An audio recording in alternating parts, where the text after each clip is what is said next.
talking to that highway song. Got a little naive smile, the kind that drives you out. Nothing like playing with fire, brings the boy to life. Be with the fuse you light, you're your dynamite.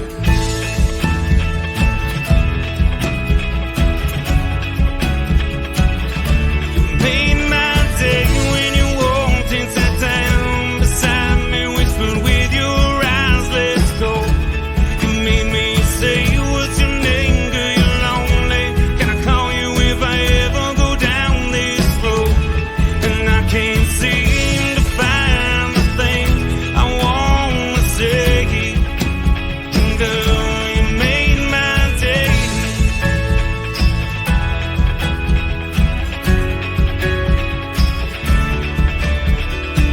Back on nowhere to go, crank up the radio, no talking all night long.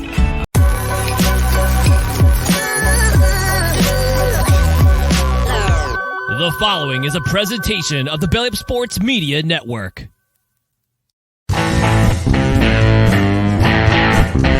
14:20 in the morning, 14 minutes and 20 seconds where the sports talk to get you through your daily commute.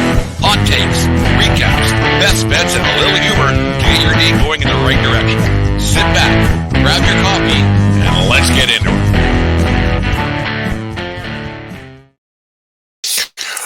Good morning there for the, this is the March the 22nd, 2023, 14:20 in the morning coming at you. Once again, thank you for letting us be a part of your morning each and every day here on Facebook Live. Just depends what time it might be. But anyways, today's show is, every show is brought to you by Barn Burner Hockey and barnburnerhockey.ca. Use promo code 1420barn at barnburnerhockey.ca for their all natural hockey products and apparel today, and save yourself 10% in the process by using our promo code to our friends at barnburnerhockey.ca. Little rough this morning. Geez, I don't actually have no idea why, to be honest with you. Just a little numbled in the tungle, I guess. Anyways, the World Baseball Classic ended last night with a fantastic baseball game.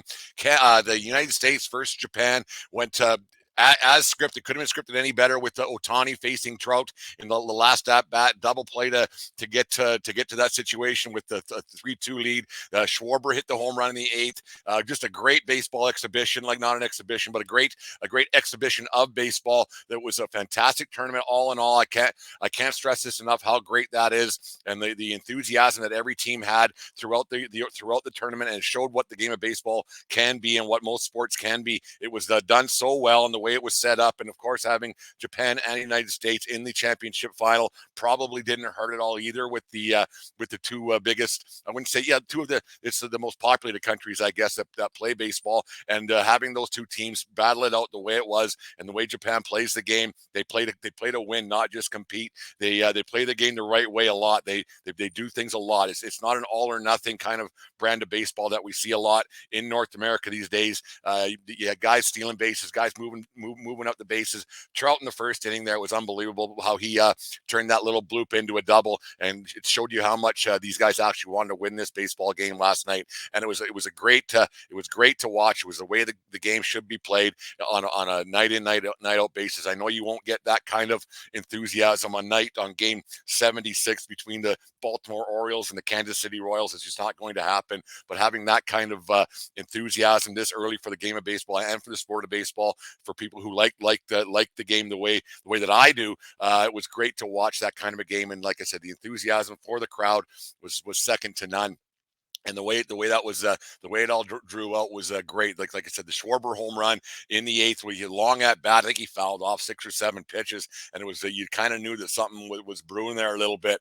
And then when you had Trey Turner getting the single right after that, there was one thing that was strange to me, and it's kind of this all or nothing thing that I talked about, how the U.S. played that game, and the U.S. played throughout the tournament, and how baseball is played in North America, and how you've seen Japan play that tournament. You kind of thought that maybe if they would have taken a pitch or two with Darvish on the mound a little bit, he gets a little bit nervous over his career with guys on base, and you had Trey Turner, one of the fastest guys in baseball, at first base on a single, and you get a base hit, and the guy could have scored from second quite easily. But the Americans, the next 2 pitches, and Japan was out of the inning. But if you would have seen Turner get to second base and steal, you might have had Darvish steering a little bit differently, and the at bats might have been a little bit different on the in the eighth inning there. You never knew what could have happened. A tie game going into the ninth, and what would have Ohtani came in the ninth in a tie game with Darvish? It would have just played out a little bit differently if Turner would have been given the chance to steal that base, but it never happened. One thing that I'm going to rant a little bit about, I tried to be completely positive on this morning, but I kind of got a chuckle out of, as you guys know who watch or listen to the show, I'm a bit of a Yankee guy, or if you look behind me, I'm a lot of a Yankee guy, and they kept saying that the two best players in baseball were on the field that night with Ohtani and Trout. They seem to be forgetting about a guy who wasn't playing, and for whatever reasons, in a guy by the name of Aaron Judge, who's pretty good in his own right. So the two best players in baseball, maybe two of the best would have been the proper way to word that, but that's just me being a Yankee hugger that I am. But another thing that kind of made me laugh last night, speaking of Trey Turner, was they kept saying America's shortstop. Maybe for the week, and then America's captain, with Mike Trout. I know it was a baseball telecast and everything else, but maybe they could have found a way to word that a little bit differently. Yes, as a broadcaster of the event, you're supposed to boat it up a little bit, but America's shortstop and America's captain and the two best players in baseball were a little bit rich for me. Maybe because I'm a Canadian and I have a different view on some of those things that they were saying. But that's my rant for the day. I just found it quite humorous and kind of. I don't want to say childish, but kind of ridiculous, I guess is one way of putting it. That's just me, and I'm entitled to my opinion. It's my show. But no, it was a great tournament all in all. You had a lot of teams that came out. Like this, Rose Arena was a character throughout the tournament. His pose at second base, I may not have liked that 5-6 years ago, but whenever he got a double or a hit or something, he would look over at the bench and cross his arms. I thought it was fantastic. That catch he made 2 nights ago against Japan was unbelievable. And then he just looked at his bench, see, I'm here. The way he was signing autographs in the crowd, you hope that baseball can find a way to do that and build on that a little bit. In a Rose Arena, who plays in an obscure place like Tampa, probably won't have that much of a chance to play in front of a crowd like that ever again in his life if he stays in Tampa. But it was fun to see some characters and some personalities come out of the game of baseball, and it wasn't the stuffy crap that you see on a nightly basis with baseball starting in 7 days from now, or 8 days from now. I guess it starts. It's only Wednesday, but 8 days from now, the spring training's over and you get into the real stuff. But it was fun to watch the World Baseball Classic. Yes, of course, there were some negatives. You have a couple guys going down.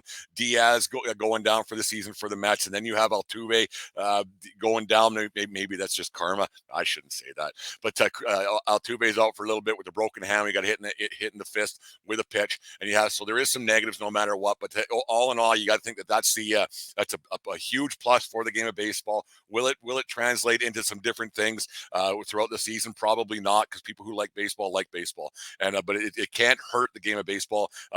There's reports already that was the most watched baseball game of all time. Yes, it's the United States. Yes, it's Japan, where there's just more people, so it only stands to reason it's the most watched baseball game of all time. But baseball people that I know were watching that game and they were tuned in no matter what, and they were enthused about it. The tournament was great. It was a great final, and there was no better way to end it last night. But two of the best, not the two best, but the two of the best. And Trout got some pitches to hit. There were some pitches out that they weren't flat, but Ohtani said, "Here it is, man. If you can hit it, let's tie it up and let's go to extras." And it was interesting to watch. And he overthrew the one pitch, ended up at the backstop. But it was interesting to watch. Ohtani gave his boy Trout a chance to hit it. And so people who I'm not a Trout hugger by any means, but Trout had a chance to cement his name in baseball lore. Not that he needs anything to make himself any better and pat his resume. Maybe a playoff win now and then wouldn't hurt. That's not his fault, because that's where he plays, right? But he could always ask for a trade. But that's one of those things that he had a chance to do it last night and it didn't happen. The one thing I want to get to, we talk about hockey a lot on this show, but I want to tie this into the National Hockey League. We're going to go a little bit longer today. The National Hockey League should take note of this tournament and how it brought eyeballs at a point in the season to baseball where people aren't normally watching baseball. And hockey had a thing back in the day, and I don't know who listens. I don't know the exact demographics who listens to this show or watches on YouTube or Facebook. But the thing is that Canada or the National Hockey League and the NHLPA and the IHF, I guess, had to be involved to an extent. They had this thing that used to be called the Canada Cup, and it was a great tournament. Some of the greatest moments in Canadian hockey history have spawned from that. 87 Canada Cup was best on best. The final was a best on three with the Russians, and the 91 Canada Cup was the best at a best of three with the United States, and then they changed it to the World Cup of Hockey, and we'll get to that in half a second. But those were great tournaments and some of the greatest moments in Canadian hockey history, and not just Canadian hockey history, but hockey history came from those tournaments because it was best on best, players versus players. Things are a lot different now with the fall of the Iron Curtain and everything else that's happened, and people like there was no Europeans playing in North America. There were definitely no Russians playing in North America and the like, and no Slovakians, the Czech Republic, and it was Czechoslovakia back then, right? So you had players of obscurity who you never got to see coming over to North America and playing in front of our eyeballs in the month of September. And it was always a great tournament for Canes, and it showcased the game a lot. And Bettman, you should take note of what just happened there with the World Cup, or the World Cup of baseball, because it was fantastic drama. And hockey lost that a lot. Yes, COVID had something to do with that. But the thing is that you haven't really been trying to get best on best. Yes, you had the Olympics the last time was 2014. That's a long time ago. Yes, you tried some cockamamie thing in 2016 that didn't make any sense. You had a Young Guns team. You had Team Europe with a bunch of players from different countries conglomerating into one team. Yes, you thought it would be more competitive, but who was cheering for Team Europe? Go Europe. Who says that? Like, it's not even a thing, Bettman. It was a ridiculous idea. And yes, there are teams who would be entered into a tournament like that who didn't have a chance to win. But if you look at the World Cup of baseball, there was a lot of teams who didn't have a chance to win. Canada being one of them. They weren't going to win that tournament. Great Britain wasn't winning that tournament. Australia wasn't winning that tournament. So get back to what it was back in the 80s. You think about the Gretzky-Lemieux pass in 87 against the Russians. Those 3 games in a row against the Russians. 6-5 in a row, 3 nights in a row. Fantastic hockey. They played them in different centers. I think there was one in Hamilton was the last one, and then they played one in Quebec City, I believe, and one in Montreal.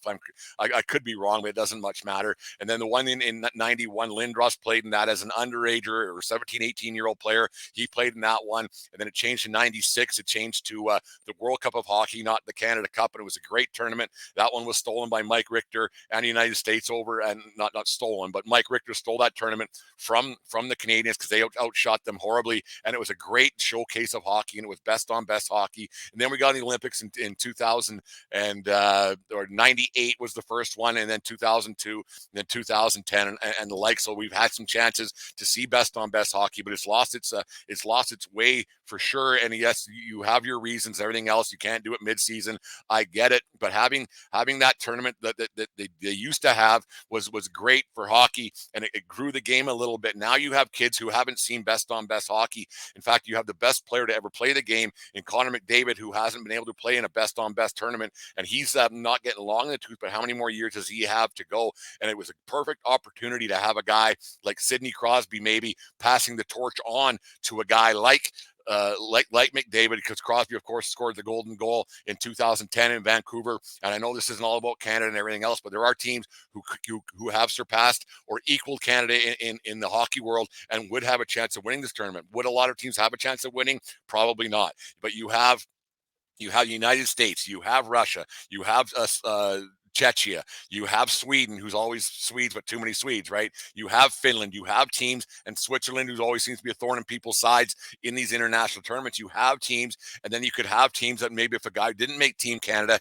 he could go like how it is in the World Cup of baseball. They could go play for their ancestors' teams, and you know how it all works. I don't want to get into the semantics of it all, but I think that hockey has to start doing stuff like this to grow their game. Yes, you won't get the same numbers, you won't get the same viewers as baseball, as soccer, because there's just more people who play soccer and more people who play baseball. There isn't that many people worldwide who play, like, numbers wise. Yes, there's a lot, but numbers wise, they do not equal how many people play the game of hockey compared to baseball and soccer. It's just the way it is. But to grow the game, Bettman, you need to do something, because you know what doesn't turn on television sets? Minnesota and Anaheim Anaheim on a Wednesday night. You can't just expect that to happen. And you know what doesn't turn on TV sets? The All-Star game. Nobody cares. Nobody cares in markets that like hockey.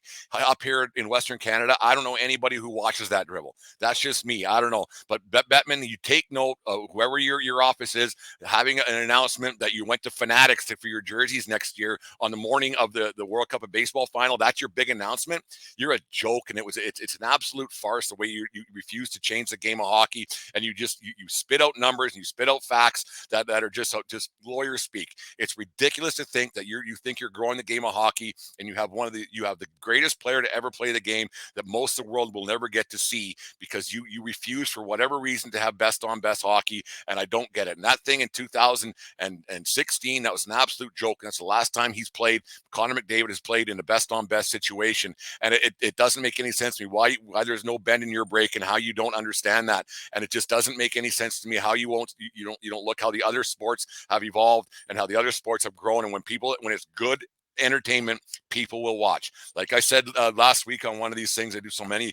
You had the World Cup of Soccer, which is a massive event. It got me watching because Canada was playing. Was Canada going to win the tournament? Nope.